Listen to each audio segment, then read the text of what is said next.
محبت سے کہیے حضرت یوسف آپ کے بیٹے ہیں اور حضرت یعقوب علیہ السلام آپ کے والد ہیں. لیکن جب حضرت یوسف علیہ السلام کا جب آپ اپنے والد سے دور ہو گئے اور ایک عرصے تک دور رہے تو حضرت یعقوب علیہ السلام اپنے بیٹے کے فراق میں رو رو کے بینائی ان کی کم ہو گئی. یہاں پر ایک بنیادی سوال ہے جو ذہن میں اٹھتا ہے اور مجدد صاحب نے اس کا بڑا پیارا جواب دیا. وہ پوچھنے والا پوچھتا ہے کہ نبی اپنے بیٹے کے پیچھے رہے گا؟ نبی تو کہتا ہے کہ اللہ کو مانو اور اللہ کی محبت, اور حضرت یعقوب نبی اور اپنے بیٹے کے لیے رو رہے.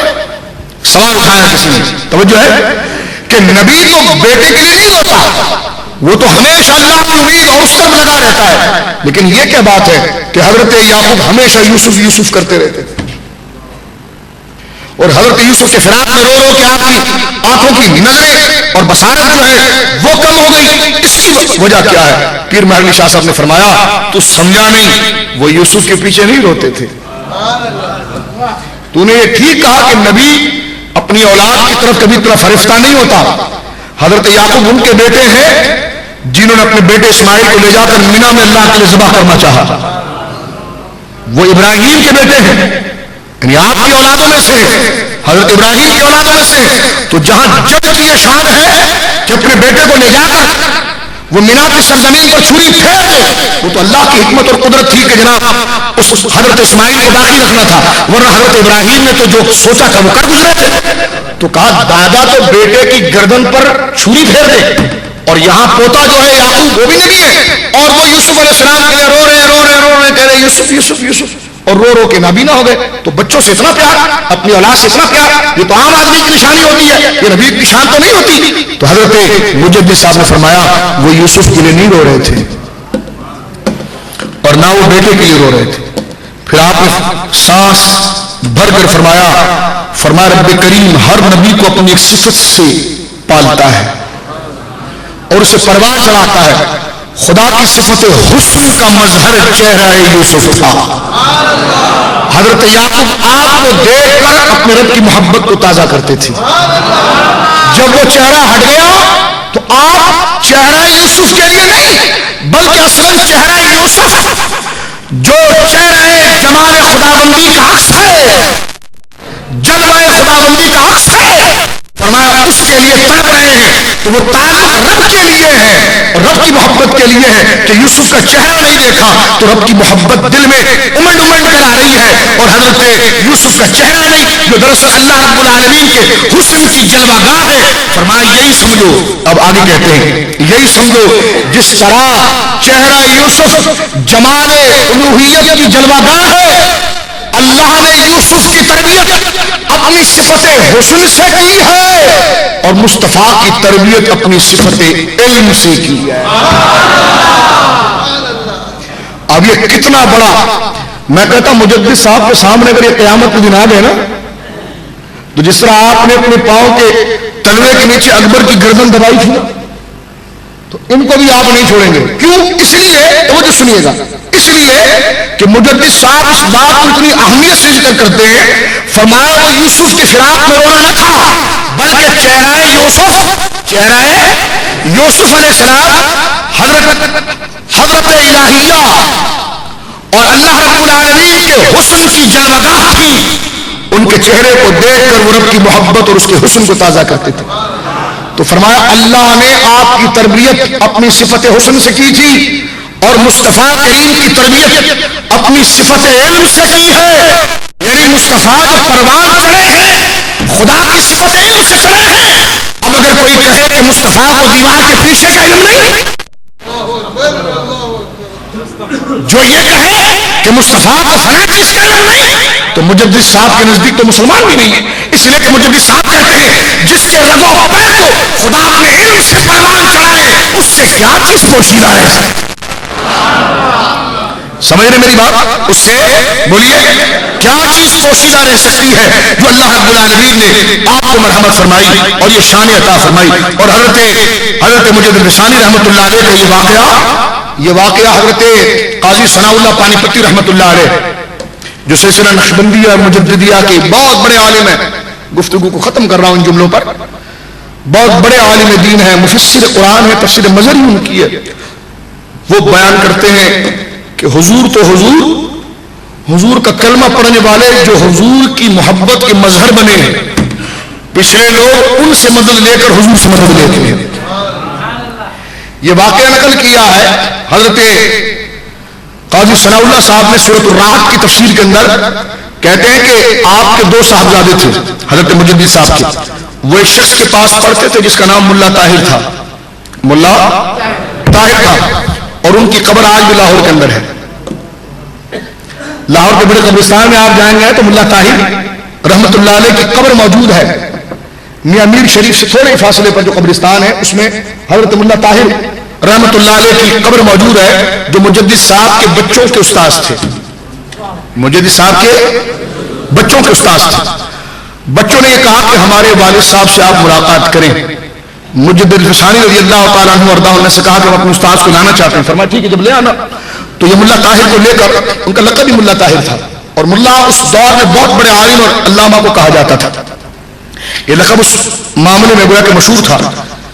اور لوگ بلکہ اس دور کے علماء تو چاہتے یہ تھے کہ ان کے نام کے ساتھ کوئی القاب نہ ہو، القاب نہ ہو. وہ القابات سے خوش نہیں ہوتے تھے. وہ القابات سے، آج تو اگر کسی کو مفتی نہ کہا جائے تو ناراض ہو جاتے ہیں، پیر صاحب نہ کہا جائے تو ناراض ہو جاتے ہیں. تو ہمیں القابات میں نہیں گھومنا چاہیے. ہمیں دیکھنا چاہیے یہ القابات معرفت الہیہ کے ذریعے ہیں، تو ہمیں اس کے فلسفے کی طرف جانا چاہیے. ہمیں اس کے، اور اگر کوئی ہمارے نام کے آگے لقب نہ لکھے تو ہمیں خوشی ہونی چاہیے، اس لیے کہ وہ نفس پر گراں ہے. وہ نفس پر بولے گراں ہے. نفس تو پسند نہیں، اور بندہ اس کا عادی ہو جائے کڑوا کھانے کا، کڑوا کھانے کا عادی ہو جائے. تو جب بندہ اپنے مخالف باتوں کو سن کر برداشت کرنے کا عادی ہوگا، تب دل کی راہیں کھلتی ہے معرفت الہی کے سمندر کو اندر لانے کے لیے. کیونکہ جو اپنا ہی اپنا بنا رہے گا تو وہاں تک اندر تک تو بات ہی نہیں پہنچے گی. تو اس لیے نفس کو جلانے کے لیے ایسی بات اگر کوئی کر دے تو مان لینی چاہیے. کیا ہے بولے؟ کیونکہ خود نمائی بہت بری چیز ہے. خود نمائی یہ روحانیت کے لیے بھی تباہی ہے اور ظاہر کے لیے بھی تباہی ہے. خود نمائی والا شخص نہ اچھا استاد ہو سکتا ہے، نہ اچھا باپ ہو سکتا ہے، نہ اچھا دوست ہو سکتا ہے، نہ اچھا پیر ہو سکتا ہے، نہ اچھا عالم ہو سکتا ہے. جس کے اندر خود نمائی آ جائے، سمجھے، جس کے اندر خود غرضی آ جائے، اور جس کے اندر اثار آ جائے، جس کے اندر اثار آ جائے، وہ رشتے میں کوئی نہ ہو تب بھی سارے رشتوں سے عزیز ہو جاتا ہے. جیسے اہل اللہ کی شان ہوتی ہے، جو ہمارے والدین سے زیادہ ہمارے لیے عزیز ہیں. ان کا نام سنتے ہیں تو زبان اور دل پر شہد آ جاتا ہے. تو حضرات گرامی، اس بات کو آپ آخر میں سماعت فرما لیجیے. اس موضوع کو تتمہ اور اس کو میں اختتام کی طرف آپ کی توجہ کو لے جا رہا ہوں. حضرت مجدد الفسانی رضی اللہ تعالیٰ کے پاس جب ملا طاہر آئے، آپ کے دونوں صاحبزادے لے کر آئے. مجدد صاحب نے ان کے چہرے کو دیکھا اور منہ پھیر لیا. چہرے کو دیکھا اور منہ پھیر لیا اور کہا اسے لے جاؤ. جب مولانا چلے گئے، یا نہیں گئے یا موجود تھے، مجدد صاحب کے صاحبزادے نے پوچھا یہ آپ نے کیوں ایسا کیا؟ فرمایا اس کی پیشانی پر دیکھتا ہوں یہ بدبخت ہے، یہ بدبخت ہے. لوگ نبی کے لیے نہیں مانتے اس چیز کو. تو اس لیے تو اللہ نے کہا نا بچنا ہے تو نیک لوگوں کے راستے پر چلو. جن کی نالین کے چوم چوم کر جو اس مقام پر پہنچ جاتے ہیں تو وہ صاحب نعال جناب محمد رسول اللہ، ان کی سر کی بلندی کہاں پر ہوگی؟ ان کا سر کتنا اونچا ہوگا. اللہ اکبر. اب آپ دیکھیے میرے دوست اس بات، اللہم صلی علی محمد مبارک وسلم صلی اللہ علیہ وسلم. آپ نے فرمایا بدبخت ہے. بچوں نے پھر والد صاحب سے لپٹ گئے کہ بدبخت ہے تو نیک بخت کر دو، بدبخت ہے تو نیک بخت کر دو. کہا یہ نہیں ہو سکتا. کہا یہ ہو کر رہے گا، کہا یہ ہو کر رہے گا. بچے آپ کے دامنگیر ہو گئے اور آپ کے پیچھے لگ گئے. آپ نے فرمایا ٹھیک ہے میرے بچوں میں کچھ کرتا ہوں. آپ نے مصلی بچھایا، 2 رکعت نماز ادا کی اور ہاتھ اٹھا کر کہا کہ یا اللہ یہ ملا طاہر بدبخت ہے، اسے نیک بخت کر دے. اس کی تقدیر کو یوں پھیر دے جیسے غوث اعظم کے کہنے پر تمہیں تقدیر پھیر دی. یہ کہہ کے چہرے سے ہاتھ لگاتے اور فرماتے ہو مبارک ہو، اب تو سعادت مند ہو چکا ہے. تو آج بھی وہ سعادت مند لاہور میں آرام فرما رہے ہیں، اور مجھے شرف ملا ہے ان کے پاؤں کو بوسا لینے کا. تو لاہور کبھی جائیں تو ان کے مزار مقدس پر جائیں جو غوث اعظم کا معجزہ ہے، جو ان کی ذات جو ہے غوث اعظم کا معجزہ ہے. کہ حضرت مجد الفسانی نے غوث اعظم کا وسیلہ پیش کیا اور ابھی وسیلہ پیش کیا تھا کہ رب کریم نے دعا کو مقبول فرما لی. یہ ساری ان کی مشینری لگی وسیلہ نہیں وسیلہ نہیں وسیلہ نہیں. ہم نے کہا تو یہ نہ بول ہم تیرے پیچھے نہیں آنے والے, نہ تجھ سے جھگڑا کرنے والے, نہ تجھ سے مناظرہ کرنے والے, اس لیے کہ تجھ سے مناظرے سے حاصل بھی کچھ نہیں ہے اور تجھ سے جھگڑے سے بھی حاصل کچھ نہیں ہے, اور ہم جھگڑا کرنے والے لوگ نہیں ہیں, ہم عشق کے بندے ہیں, کیوں بات بڑھائی, ہم عشق کے بندے ہیں, کیوں بات بڑھائی ہے. اور بہت ہی حق بات کہی حضرت اقبال نے کہ وہ ہند میں سرمایہ ملت کا نگہبان. آج کی تقریر سے میں نے درس آپ کو یہ دینا تھا کہ اس دور کے نئے متجددین گمراہوں کے پیچھے نہ چلیں. قرآن کی تفسیر سنیں جائز ہے, قرآن کا ترجمہ سنیں جائز ہے, لیکن ان سے سنیں ان کے دامن سے وابستہ ہو جن کا تعلق ان اہل اللہ سے ہو, کیونکہ امت کا سواد اعظم یہی ہے. اور حضور نے فرمایا کہ جو سواد اعظم کی اتباع کرے گا وہ گمراہ کبھی نہیں ہوگا.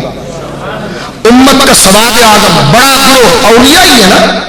اگر حضور کی امت کو لا کر کھڑا کر دیا جائے تو اصل نکھار تو گنبد والے ہیں.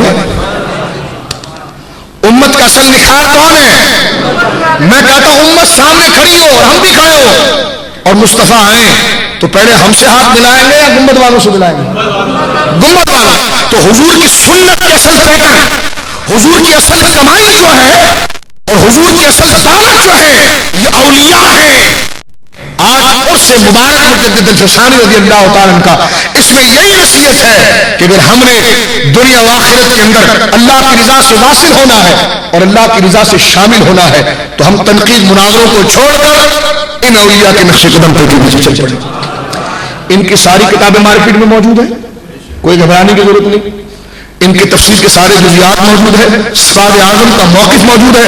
اگر کچھ بھی سمجھ میں نہ آئے تو امام احمد رضا کو سن لیں, کیونکہ وہ بیک وقت سب کے ترجمان ہیں, بیک وقت سب کے عقیدے کے ترجمان ہیں. وہ غوث اعظم کے عقیدے کے بھی ترجمان ہیں, وہ مجدد صاحب کے عقیدے کے بھی ترجمان ہیں, وہ حضور پیر مہر علی شاہ صاحب کے عقیدے کے بھی ترجمان ہیں.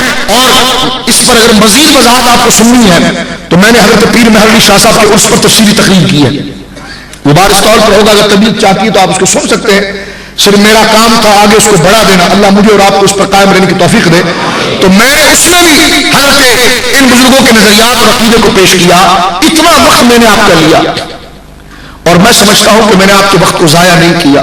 یہ اس دور کی ضرورت تھی, یہ اس دور کی ضرورت ہے کہ ہم آگے بھاگے جا رہے ہیں, پیچھے مڑ کر تو دیکھیں ہم کن کے ماننے والے.